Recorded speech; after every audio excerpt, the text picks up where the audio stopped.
यार एक बॉस एक मिनट, एक जरूरी बात कर रहा हूँ, वो खत्म हो जाए। हमारी इंडस्ट्री की एक बहुत यंग मेंबर, उसने अपनी जान दे दी कल रात को। उसकी अपनी कुछ वजूहात रही होंगी। मैं I want to pay my condolences for her and the family and I hope God gives them enough strength to bear this loss. Talented writer एक स्क्रिप्ट लेके आए मेरे पास और उन्होंने कहा कि ये फिल्म बनानी है। उस स्क्रिप्ट का नाम गुलाब गैंग था। हम लोग बनारस शहर में एक बोर्ड पर थे जब उन्होंने मुझे कहानी सुनाई, और उस कहानी के तहत मुझे मौका मिला कि माधुरी और जूही जैसे दो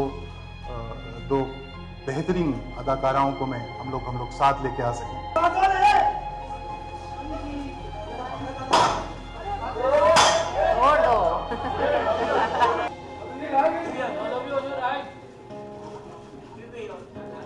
आप आगे बढ़ने ही नहीं देते, क्या करें? आप राइट जाएं, दिलवा दो यार, कहाँ चली गई? यहाँ से शुरू करते हैं। आई थिंक अभी हो गया। आप प्लीज प्ले किया जाए। हो गया?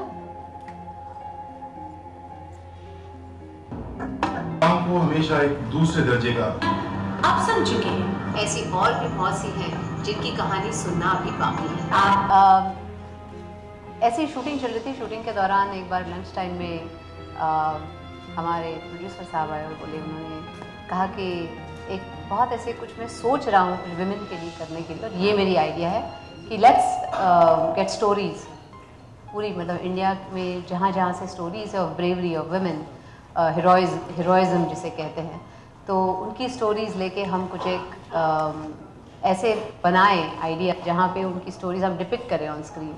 Begin somewhere else. I'll just say good evening, everybody. Hello, and like Anubhav ji did say, very shocking news about Jia Khan, and our sincere condolences from all three of us to her family.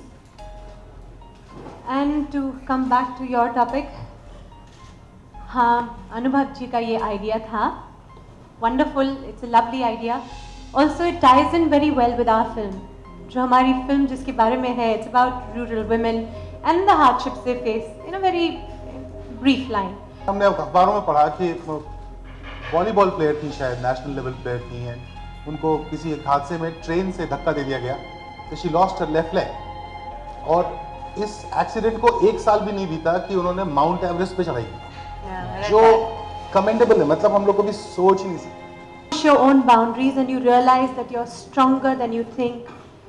You can achieve far more than you ever imagined.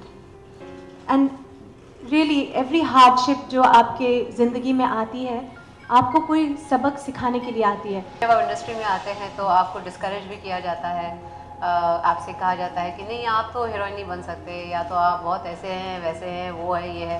So you have to fight all that, और आप खुद में अगर आप believe करते हैं तो आप खुद उस सिचुएशन से आप राइज अप होते हैं और कहते हैं you take it up as a challenge. दुनिया ही थोड़ी सी की रफ्तार बढ़ गई है, और जिंदा रहना ही, मतलब रोज की मुश्किलात से जूझना ही धीरे धीरे मुश्किल होता जा रहा है।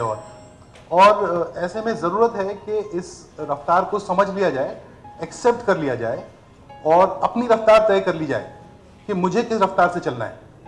तो ऐसा नहीं है कि आप को ज़रूरी है उसी रफ्तार से भागना जिस रफ्तार से बिल गेट्स की कंपनी भाग रही है। आप अपनी रफ्तार तय कीजिए जो आपको सूट करती है। जी बिल्कुल, लेकिन ये कड़वा पहलू लाइफ में है, सिर्फ इंडस्ट्री में नहीं है।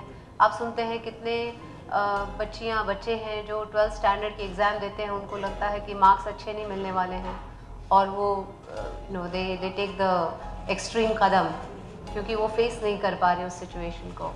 तो मुझे लगता है जैसे कि अनुभव जी ने कहा, everything is moving at such a fast pace.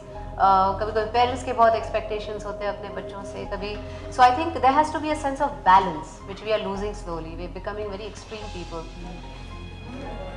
बंद कर दो माइक।